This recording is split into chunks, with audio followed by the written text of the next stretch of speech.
Bismillahirrahmanirrahim. Assalamualaikum warahmatullahi ta'ala wabarakatuh. Perkenalkan, nama saya Nipa Sukma Rahayu dari kelas 2D dengan NPM 221100114. Di sini saya akan mempresentasikan mengenai fungsi perencanaan dengan mata kuliah pengantar manajemen. Yang pertama, pengertian secara umum. Perencanaan planning merupakan suatu proses untuk menetapkan di awal berbagai hasil akhir atau end result yang ingin dicapai perusahaan di masa mendatang, menurut Solihin. Yang kedua, ada perencanaan adalah pemilihan saat ini terhadap kondisi masa depan yang kita hendaki beserta langkah-langkah yang kita perlukan untuk mewujudkan kondisi tersebut. Ini menurut Drucker. Yang ketiga, ada menurut Covey, yaitu merupakan wujud tanggung jawab kita untuk melakukan pemilihan, karena setiap pemilihan yang kita lakukan mengandung konsekuen sebagai akibat dan pemilihan tersebut. Adapun yang terakhir menurut Amirullah, perencanaan juga berarti proses pembuatan peta perjalanan menuju ke masa depan. Jadi di sini menurut beberapa ahli sangat berbeda-beda sekali artinya, tetapi tetap saja tujuannya ke sana. Yang kedua, pengertian dalam konteks organisasi. Perencanaan sebagai suatu proses menetapkan tujuan dan sasaran, menentukan pilihan-pilihan tindakan yang akan dilakukan, dan mengkaji cara-cara terbaik untuk mencapai tujuan masa depan yang telah ditetapkan sebelumnya. Nah, di sini sasaran dengan tujuan itu beda ya. Yang pertama, tujuan. Kalau tujuan itu adalah apa yang kita capai dalam waktu jangka panjang, sedangkan sasaran adalah suatu tujuan yang kita akan capai tetapi dalam waktu yang jangka pendek. Maksudnya ketika kita untuk mencapai tujuan tersebut, kita akan menemukan sasaran-sasaran tertentu pada proses tersebut. Selanjutnya, pada perencanaan ada beberapa tahap, yaitu proses, penetapan tujuan, pemilihan tindakan, mengkaji cara terbaik, dan tujuan. Proses sendiri yaitu proses menentukan apa yang ingin dicapai pada masa yang akan datang, serta menetapkan tahapan-tahapan yang dibutuhkan untuk mencapainya. Nah, proses merupakan jalan untuk kita mencapai suatu tujuan yang akan kita tuju. Yang kedua, ada penetapan tujuan. Penetapan tujuan adalah proses memutuskan apa yang ingin dicapai, biasanya melibatkan pengembangan rencana tindakan dengan tujuan yang lebih kecil, dipecah menjadi langkah-langkah yang dapat ditindaklanjuti untuk memadu mencapai tujuan itu. Nah, ketika kita ingin mencapai suatu tujuan, tentunya akan menciptakan suatu keputusan, yaitu penetapan tujuan. Misalnya, ketika kita ingin mencapai suatu tujuan nih, tapi kita harus menetapkan tujuan tersebut gitu. Jangan hanya sekedar ingin dituju, tetapi kita harus menetapkan tujuan kita itu apa nih. Nah, selanjutnya ada pemilihan tindakan. Pemilihan tindakan ini sering juga disebut dengan rencana operasional, di mana kegiatan memilih langkah-langkah yang operasional untuk mencapai hasil-hasilnya yang telah dirumuskan dalam strategi. Nah, dalam mencapai suatu tujuan, tentunya kita akan merancang suatu strategi, di mana apabila tindakan kita tidak dipilih dengan benar gitu ya, kadang apa yang kita tuju tidak sesuai gitu. Jadi kita harus benar-benar bisa memilih suatu tindakan yang akan kita lakukan untuk mencapai tujuan tersebut. Yang berikutnya, mengkaji cara terbaik. Mengkaji cara terbaik bersifat penting sebab dapat membantu proses pengambilan cara terbaik yang sesuai dengan tujuan yang ingin dicapai. Kita mencapai tujuan tidak semata-mata langsung mencapai gitu, tetapi kita harus mengkaji cara-cara terbaik untuk mencapainya. Tidak semena-mena kita mencapai tujuan, tapi tidak dengan benar, tidak dengan sebuah aturan gitu. Yang terakhir yaitu tujuan. Tujuan merupakan penjabaran atau implementasi dari pernyataan misi suatu organisasi, yaitu sesuatu, apa yang akan dicapai, apa yang dihasilkan dalam jangka waktu suatu perencanaan dan dalam jangka waktu panjang. Nah, sudah saya jelaskan tadi, singgung di awal, bahwa suatu tujuan itu adalah sesuatu yang ingin kita capai gitu, tapi dalam waktu yang jangka panjang. Mengapa perencanaan penting? Perencanaan yang baik atau good planning merupakan cermin dari manajemen yang baik atau good management. Terhadap suatu organisasi dan manajemen yang baik inilah yang menjanjikan hasil yang baik. Suatu tujuan kalau tidak direncanakan tidak akan menghasilkan manajemen yang baik. Jadi, apapun tujuan kita pasti perencanaan yang paling utama. Nah, peranan penting perencanaan. Yang pertama, untuk mengkoordinasi usaha-usaha.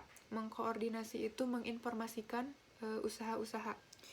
Yang kedua, untuk pengembangan manajer. Yang ketiga, untuk mengatasi perubahan. Selanjutnya, untuk pengembangan standar kinerja. Dan perencanaan mengurangi ketidakpastian. Nah, di sini ada hubungan perencanaan dengan fungsi lainnya. Ada planning, ada organizing, ada leading, dan ada controlling. Ini saling berkaitan ya. Untuk panah yang panah, bisa dilihat, ini menunjukkan arah tahapan dari setiap fungsi manajemen. Sedangkan yang panah patah-patah itu yaitu menunjukkan keterkaitan timbal balik antara fungsi manajemen.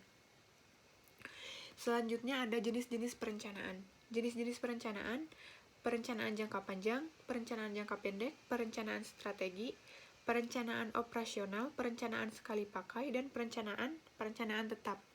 Nah, di sini perencanaan jangka panjang itu waktunya 5 tahun. 5 tahun atau lebih. Yang kedua, jangka pendek itu kurang dari 1 tahun untuk waktunya. Dan perencanaan strategi atau rencana jangka panjang. Yang selanjutnya, operasional, perencanaan produksi, perencanaan keuangan, perencanaan SDM, dan perencanaan pemasaran. Perencanaan sekali pakai yaitu berupa anggaran, proyek, dan program. Kayak misalkan proyek suatu perusahaan. Yang terakhir, perencanaan tetap, kebijaksanaan, prosedur, dan sebuah aturan. Selanjutnya, proses penyusunan perencanaan. Merumuskan visi, misi, dan tujuan.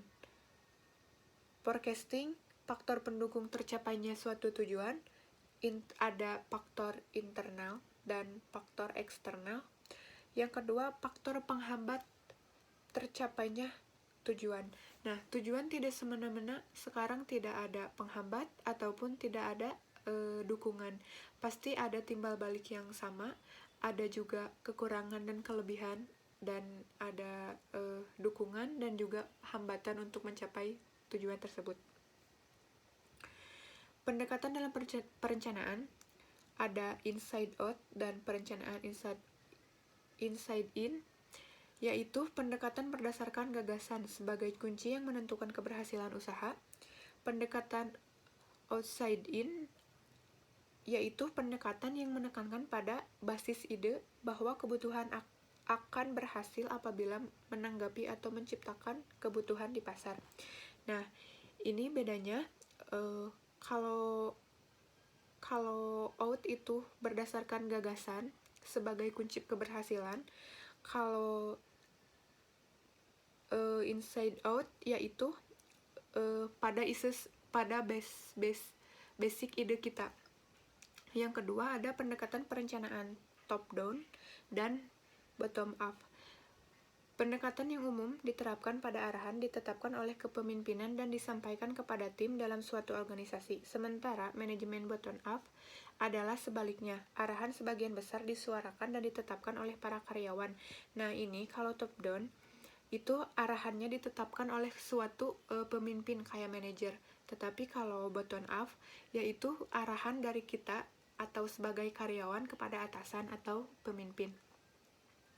Pendekatan yang ketiga yaitu pendekatan perencanaan kontingensi, yaitu pendekatan suatu aliran teori yang menekankan pada situasi kondisi tertentu yang dihadapi. Nah, adapun hambatan dalam suatu tujuan yaitu penolakan dari dari diri perencana terhadap penentuan tujuan dan pembuatan perencanaan untuk mencapainya. Di sini ada keengganan melepaskan tujuan, ketakutan kegagalan, minimnya pengetahuan organisasi dan lingkungan, dan kurang percaya diri. Nah, ketika kita ingin mencapai tujuan dan menjadi orang yang berhasil, banyak sekali hambatan yang menyerbu kita. Di antaranya, enggan melepaskan tujuan. Karena kita ngerasa, kapan nih kita sampai di tujuan itu gitu. Jadi kayak misalkan, gampang menyerah kayak gitu. Yang selanjutnya takut dengan kegagalan. Di sini yang namanya mencapai tujuan atau mencapai keberhasilan pasti ada yang namanya kegagalan. Tetapi dalam suatu perencanaan atau dalam suatu usaha, suatu kegagalan itu adalah hal yang biasa. Yang ketiga, minimnya pengetahuan tentang organisasi. Kita terjun di organisasi, kita terjun di dunia usaha, di dunia organisasi, tetapi kita tidak begitu paham dengan organisasi, kadang akan menghambat suatu tujuan yang akan kita capai. Yang kedua, tentang lingkungan. Tentang lingkungan juga sangat penting bagi untuk mencapai suatu tujuan yang ingin kita tuju, dan kurangnya percaya diri juga dapat menghambat, karena ketika kita ngerasa kurang dengan apa yang ada di diri kita, kadang itu menjadi salah satu hambatan untuk kita menuju sukses atau menuju tujuan yang ingin kita capai. Yang kedua, keengganan yang lazim dari para anggota organisasi untuk menerima rencana perubahan yang akan ditimbulkan. Nah, tidak hanya dalam diri sendiri, tapi hambatan juga muncul dari anggota organisasi yang mengikuti kita, atau kayak misalkan karyawan kayak gitu ya. Ketidakpastian mengenai sebab akibat dari perubahan, keengganan untuk melepas keuntungan yang ada, kesadaran akan kelemahan dan perubahan yang diusulkan. Misalkan kita udah mencapai tujuan dan kita berhasil untuk mencapai tujuan itu dengan keuntungan, tetapi kita seringkali enggan gitu untuk mengeluarkan keuntungan yang ada. Untuk melepas keuntungan yang ada, terus ketidakpastian mengenai sebab akibat itu juga dapat menghambat mencapai suatu tujuan. Nah, mungkin cukup sekian yang bisa saya sampaikan, kurang lebihnya mohon maaf. Untuk ini PPT-nya. Mungkin untuk penyampaian saya dicukupkan sekian. Billahi taufiq wal hidayah. Assalamualaikum warahmatullahi wabarakatuh.